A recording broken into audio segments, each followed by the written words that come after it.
How Cleopatra maintained power in a man's world in the annals of history.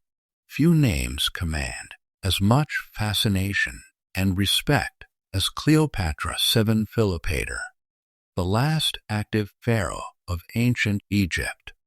But here's what Hollywood never told you. Cleopatra wasn't just a beautiful seductress who charmed powerful men. She was a brilliant political strategist, a master manipulator, and one of history's most cunning leaders who outsmarted an entire world designed to crush her. Today, we're peeling back the layers of myth and propaganda to reveal the real Cleopatra, a woman who wielded power with surgical precision in an ancient world where women were considered property. Her story isn't just about beauty and romance. It's about intelligence, ruthlessness, and political genius that kept Egypt independent for nearly 2 decades against impossible odds. Prepare to discover how one woman rewrote the rules of power and changed the course of world history forever. Cleopatra's rise to power wasn't accidental. It was the result of careful preparation and extraordinary education. Born in 69 BC into the Ptolemaic dynasty, she was raised not just as a princess, but as a future ruler in a family where women had traditionally held significant power. The Ptolemies had ruled Egypt for 300 years, and unlike other ancient dynasties, they had a tradition of powerful female rulers. Cleopatra's great-grandmother, Cleopatra III, had ruled Egypt for decades. This wasn't just a bloodline. It was a masterclass in female leadership passed down through generations. But what set Cleopatra apart was her unprecedented education. While most royal women of her era learned domestic skills and basic literacy, Cleopatra mastered 9 languages, including Egyptian, which no Ptolemaic ruler before her had bothered to learn. This single decision would prove crucial to her political success. She studied mathematics, philosophy, rhetoric, and military strategy with the greatest minds of Alexandria. The Library of Alexandria wasn't just her playground. It was her political training ground. She learned to debate with philosophers, negotiate with merchants, and understand the complex economics that kept Egypt wealthy. Most importantly, she learned the art of propaganda and image management. Cleopatra understood that perception was reality, and she began crafting her public image from adolescence. Every public appearance, every speech, every gesture was calculated to reinforce her authority and divine status. By learning to speak Egyptian, something no Ptolemaic ruler had done in 300 years, she connected directly with her people without needing translators or intermediaries. She could give speeches, conduct religious ceremonies, and negotiate with merchants in their native language. This wasn't just symbolic, it was revolutionary. When her father Ptolemy Xii died in 51 BCE, 18-year-old Cleopatra was ready. But being ready and staying in power were 2 very different challenges in the brutal world of ancient politics. Cleopatra's first test came immediately.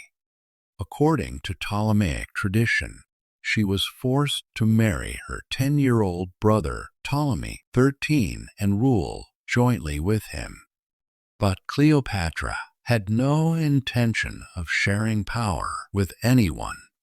especially not a child controlled by ambitious male advisors. The young queen quickly moved to marginalize her brother husband. She refused to include his image on coins, conducted solo meetings with foreign ambassadors, and made it clear that Egypt had one ruler, not two. This was revolutionary and dangerous. Her brother's advisors, led by the cunning eunuch Pothinus, launched a coup against her in 48 BCE. They had Roman backing and controlled the Egyptian military. Most rulers would have fled or accepted defeat. Cleopatra chose a third option: she would outmaneuver them all. Here's where Cleopatra's genius truly showed. Instead of fighting a conventional war she couldn't win, she turned her greatest weakness, being a woman, into her greatest weapon. She understood that her enemies expected her to behave like a typical defeated female ruler: submit, beg for mercy, or flee into exile. Instead, she disappeared. For months, her enemies couldn't find her. She was building a network of loyal supporters, gathering intelligence, and planning her comeback. When she finally revealed herself, it would be in the most spectacular fashion imaginable. The famous story of Cleopatra smuggling herself to Julius Caesar, wrapped in a carpet, isn't just romantic legend.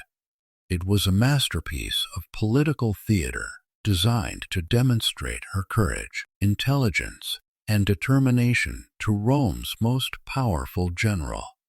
This bold move showed Caesar that here was a ruler willing to take extraordinary risks, someone who could think creatively under pressure, and a potential ally who would never be predictable or boring. It was exactly the impression she needed to make. Cleopatra's alliance with Julius Caesar wasn't a love story. It was the most brilliant geopolitical strategy of the ancient world.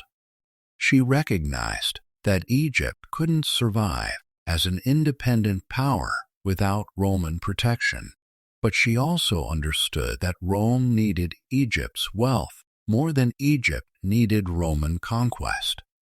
Caesar was 52 years old, politically ambitious, and desperately needed funding for his civil war against Pompey. Cleopatra was 21, incredibly wealthy, and needed military backing to reclaim her throne. This wasn't romance. This was realpolitik at its finest. But here's what made Cleopatra extraordinary. She didn't just offer Caesar money and troops. She offered him something no other ruler could: legitimacy as a god-king. In Egypt, pharaohs were divine. By positioning herself as Caesar's equal and partner, she was elevating him to godlike status while maintaining her own power. Their famous Nile cruise wasn't a romantic getaway. It was a carefully orchestrated propaganda campaign. Cleopatra was showing Caesar the wealth and sophistication of Egypt while demonstrating to her people that she had made Rome her junior partner, not her master. The birth of their son Caesarion was Cleopatra's masterstroke. She now had a potential heir to both Egyptian and Roman power. More importantly, she had created a living symbol of the alliance between the two greatest powers in the Mediterranean. Cleopatra also mastered the economics of power. Egypt, under her rule, controlled the grain trade that fed Rome, the luxury goods trade from India and Africa, and the intellectual property of the ancient world through Alexandria's scholars and libraries. She didn't just inherit this wealth. She expanded and modernized it. When Caesar was assassinated in 44 BCE, most of his allies fell with him. But Cleopatra had been preparing for this possibility. She had maintained separate relationships with other Roman leaders, built up Egypt's military strength, and created economic dependencies that made Egypt too valuable to destroy. If Cleopatra's partnership with Caesar was calculated brilliance, her alliance with Mark Antony was a high-stakes gamble that nearly conquered the world.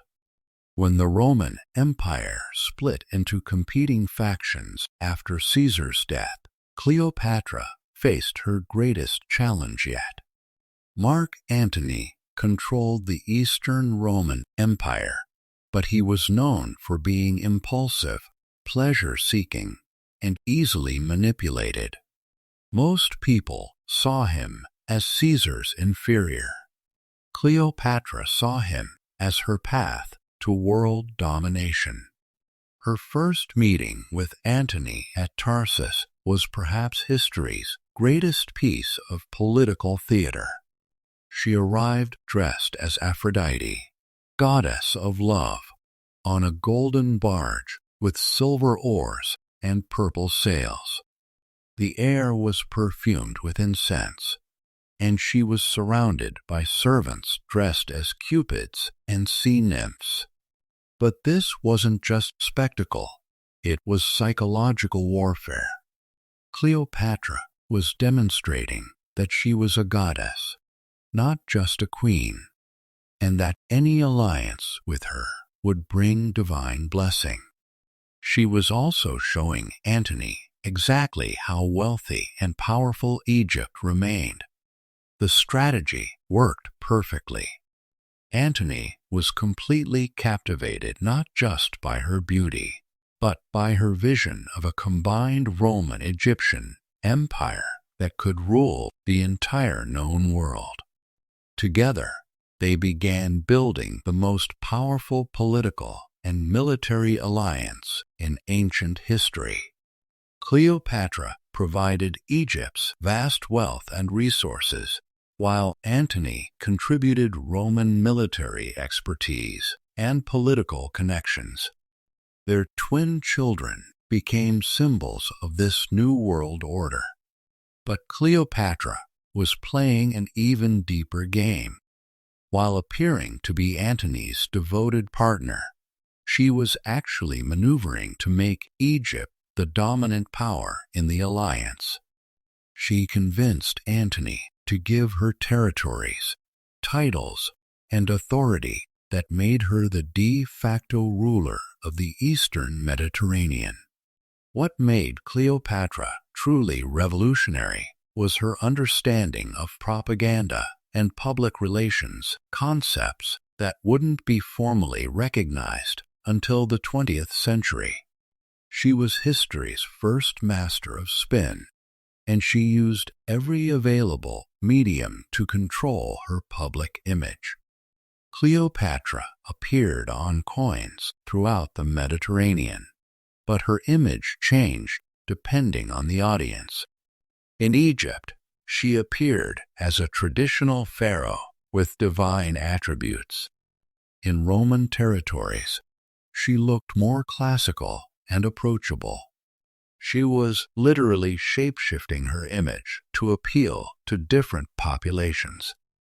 She sponsored artists, poets, and historians to create works that portrayed her as a worthy successor to Alexander the Great and the legitimate ruler of a unified Eastern Empire.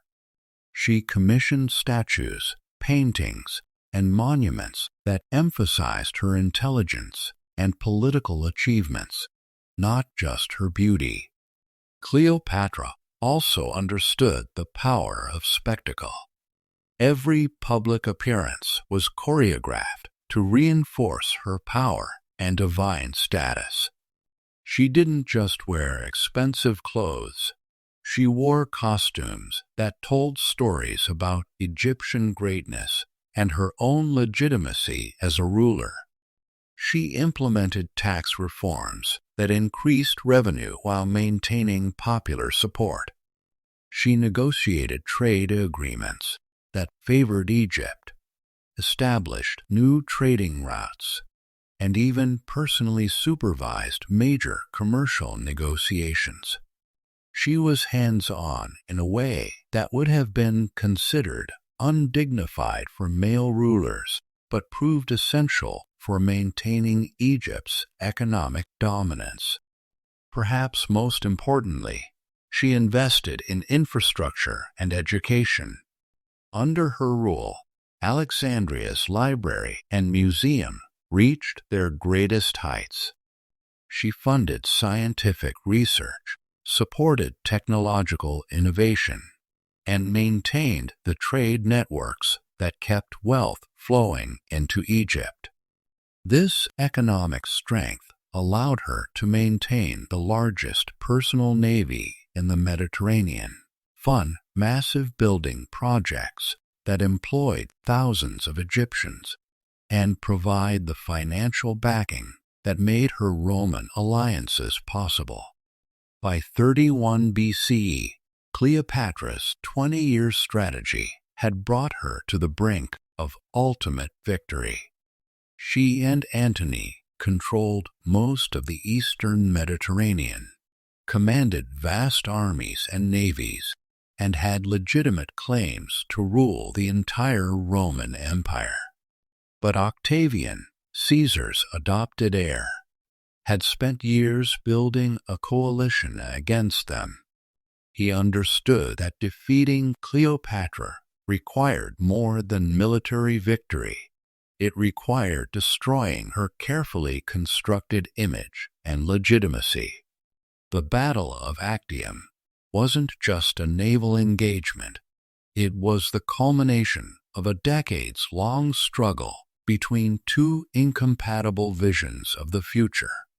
Cleopatra's vision of a diverse, cosmopolitan empire ruled jointly by Rome, and Egypt faced Octavian's vision of a purely Roman empire with traditional values. When the battle turned against them, Cleopatra made a decision that has puzzled historians for 2,000 years. She withdrew her ships and fled, apparently abandoning Antony and their cause. But recent scholarship suggests this might have been a calculated retreat designed to preserve her forces for continued resistance. Back in Alexandria, facing inevitable defeat, Cleopatra demonstrated why she had been so successful for so long. She refused to be paraded through Rome as a trophy. Instead, she chose to die on her own terms, maintaining her dignity and divine status, even in defeat. Her death by asp bite was her final act of political theater. In Egyptian mythology, the asp was a symbol of divine royalty. By choosing this method, she was asserting her godhood and ensuring her transformation from defeated queen to eternal legend. As we examine Cleopatra's extraordinary 39-year life, we see not just a remarkable individual, but a masterclass in political survival and strategic thinking that remains relevant today. Cleopatra succeeded where countless other rulers failed because she understood fundamental truths about power that transcend gender, era, and culture.